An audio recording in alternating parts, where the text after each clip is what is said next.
Hello friends. So in the subject of business analytics, today we will discuss about financial analytics.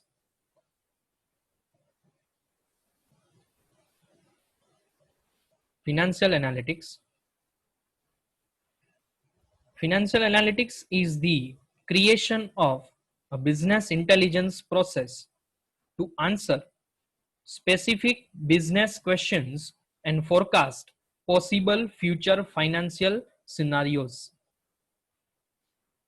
The goal of financial analytics is to shape the strategy for business through reliable, factual insight rather than intuition.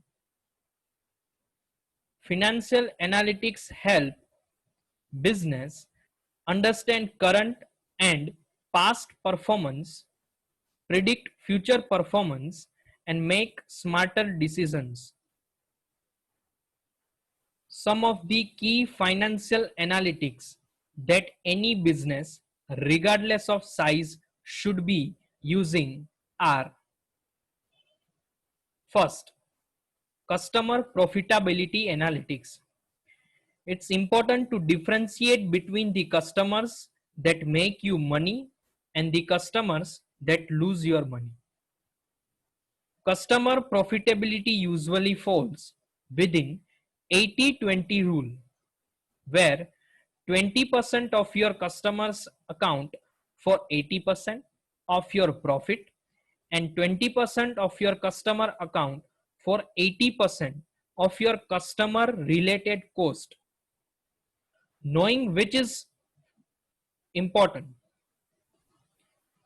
By understanding the profitability of certain groups of customers, you can also analyze each group and extract useful insights.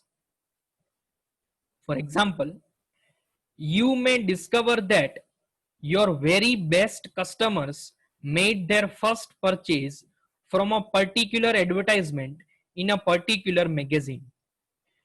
That knowledge can help direct your future marketing efforts. So by this way you can find profitable customers. So it's a topic somewhat related to marketing, but it is as much profitable or helpful as any other topics of financial field.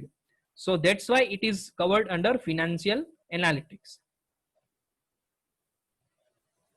Second, product product profitability analytics. In order to stay competitive, business need to know where money is being made and lost.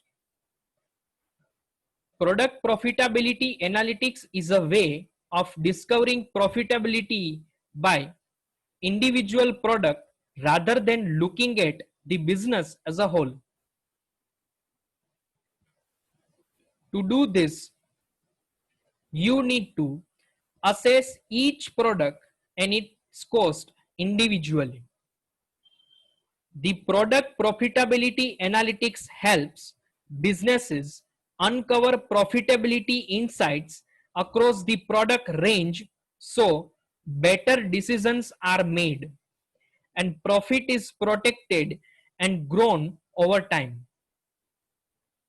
For example, if you discover that one product makes more profit than all the others, then you may want to promote that product more heavily. Third, cash flow analytics. The day-to-day running of a business requires a certain amount of cash to keep the lights on, wages paid, etc. Knowing how money is moving in and out of your business is essential for the health of your business. Cash flow analytics involves using retrospective or real-time indicators like cash conversion cycle and working capital ratio. You can also use the tools like regression analysis to put future cash flow.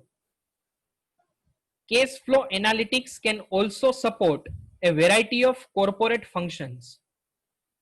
For example, analytics software can help accounts receivable personnel to increase cash flow by prioritizing which customers are contacted by collection staff and when. Next, value driver analytics.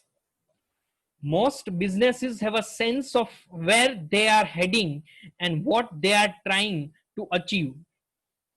Often, these goals are formalized on a strategy map that identifies the value drivers in the business.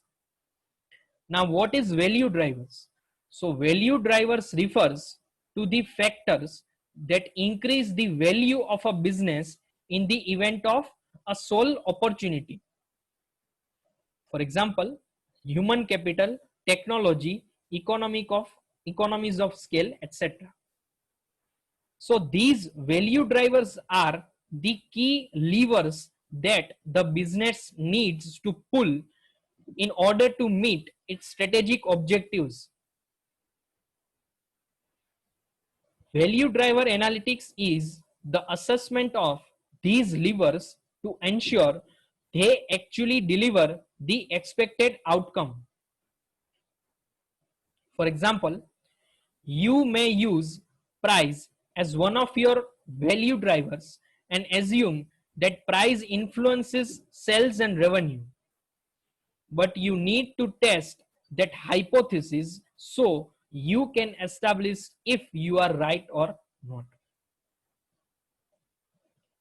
Next, shareholder value analytics. Shareholder value analytics is a calculation of the value of a company made by looking at the returns the business provides to its shareholder. It effectively measures the financial consequences of strategy and assess how much value the business strategy is actually delivering to these shareholders. Shareholder value analytics should be used frequently alongside profit and revenue analytics.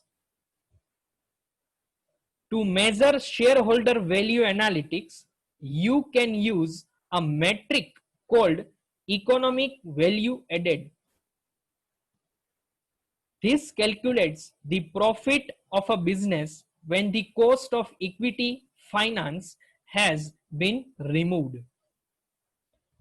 So friends, that's all about the topic of financial analytics. Thank you very much for watching this video. Stay tuned for more such updates regarding business analytics and other subjects in the field of management.